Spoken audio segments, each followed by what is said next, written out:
विधानसभा चुनाव में करारी हार के बाद ममता बनर्जी की तृणमूल कांग्रेस यानी कि टीएमसी अब अपने सबसे गंभीर संकट का सामना करती हुई नजर आ रही है। पार्टी के भीतर असंतोष, बागी नेताओं की सक्रियता और कुछ विधायकों की सीक्रेट बैठकों ने राजनीतिक गलियारों में इस चर्चा को हवा दे दी। गौर करने वाली बात यह है कि बीते दिन ही टीएमसी ने दो प्रमुख चेहरे यानी कि ऋतव्रत बनर्जी और संदीपन साहा को सस्पेंड कर दिया था पार्टी से।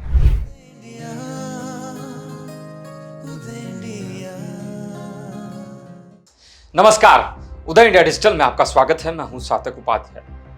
बंगाल की राजनीति पिछले कुछ समय से काफी दिलचस्प हो गई है। जी हां, पहले बंगाल में सत्ता परिवर्तन होना, फिर ममता दीदी के हाथ से बंगाल की कमान जाना, जनता का विश्वास टीएमसी से धीरे धीरे उठना, टीएमसी में अंदरूनी कलह, इन सभी के अलावा कई ऐसी घटनाएं हुई जिन्होंने पश्चिम बंगाल की राजनीति को जो है नया मोड़ देने का काम किया। आए दिन ममता दीदी की मुश्किलें बढ़ती जा रही हैं, उनके सभी दांवपेच नाकाम होते जा रहे हैं। बता दें कि यह किसी से छिपा नहीं है कि पश्चिम बंगाल की राजनीति में तेज हलचल मची हुई है।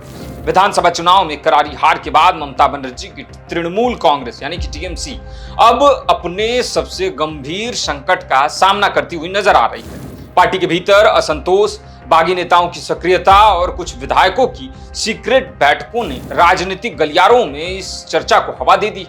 यह कहा जा रहा है कि जल्द ही टीएमसी में बड़ा जो है कुछ देखने को मिलेगा।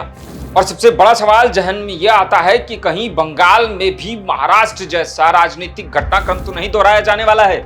जी हाँ, यह बड़ा सवाल है, क्योंकि महाराष्ट्र में भी कुछ ऐसा ही देखने को मिला था और अब यही चीजें बंगाल में होती हुई दिख रही हैं। गौर करने वाली बात यह है कि बीते दिन ही टीएमसी ने दो प्रमुख चेहरे यानी कि ऋतव्रत बनर्जी और संदीपन साहा को सस्पेंड कर दिया था पार्टी से, जिसके बाद इस पूरे विवाद की शुरुआत हुई जब टीएमसी नेतृत्व ने उलुबेरिया पूर्व से विधायक ऋतव्रत बनर्जी और एंटाली से विधायक संदीपन साहा को पार्टी विरोधी गतिविधियों के आरोप में निष्कासित कर दिया था। दोनों विधायकों ने नेता प्रतिपक्ष से जुड़े प्रस्ताव और हस्ताक्षर प्रक्रिया को लेकर सवाल भी उठाए थे। इसके बाद जब दोनों विधायकों को पार्टी मीटिंग में बुलाया गया तो वो वहां नहीं पहुंचे। अब ऐसी चर्चा है कि इन दो निष्कासित विधायकों में से ऋतव्रत बनर्जी टीएमसी के नए शिंदे बन सकते हैं। जी हाँ, टीएमसी के नए शिंदे, जैसा महाराष्ट्र में हुआ था ठीक वैसा ही पश्चिम बंगाल में। जिस तरह से एकनाथ शिंदे ने 40 विधायकों को लेकर अलग पार्टी बना ली थी महाराष्ट्र में, उसी तरीके से ऋतव्रत बनर्जी भी नई पार्टी बना सकते हैं। हालांकि ये कहा नहीं जा सकता है, लेकिन हवा तेज है और ऐसे आसार भी बन रहे हैं कि जल्द ही ऐसा बंगाल में देखने को मिल सकता है। सूत्रों के मुताबिक ऋतव्रत बनर्जी भी कुछ ऐसी ही कोशिश में है। यही वजह है कि ऋतव्रत बनर्जी और उनके साथ साथ संदीपन साहा ने पार्टी मीटिंग में जाना बंद कर दिया था। हाल ही में पश्चिम बंगाल में से कई ऐसी तस्वीरें भी सामने आई थी जो बताती हैं कि टीएमसी के अंदर अब कुछ सही नहीं है। सूत्रों के मुताबिक पार्टी से निष्कासित और असंतुष्ट नेताओं ने हाल के दिनों में कोलकाता के विधायक हॉस्टल में कई बैठकें की और ये बैठकें अहम भी हैं।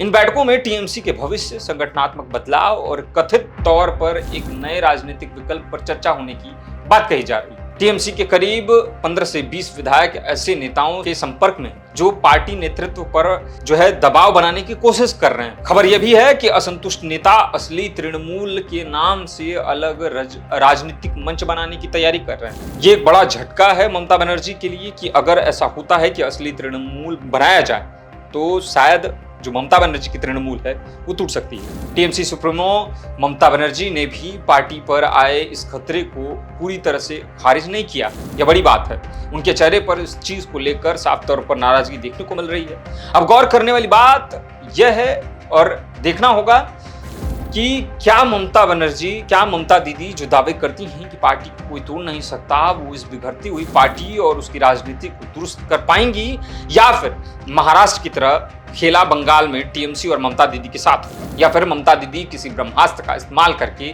चीजें ठीक कर लेंगी। हालांकि अभी जैसी खबरें लगातार बंगाल से आ रही हैं वह ये दर्शाती हैं कि ममता दीदी के पास कोई सॉल्यूशन नहीं।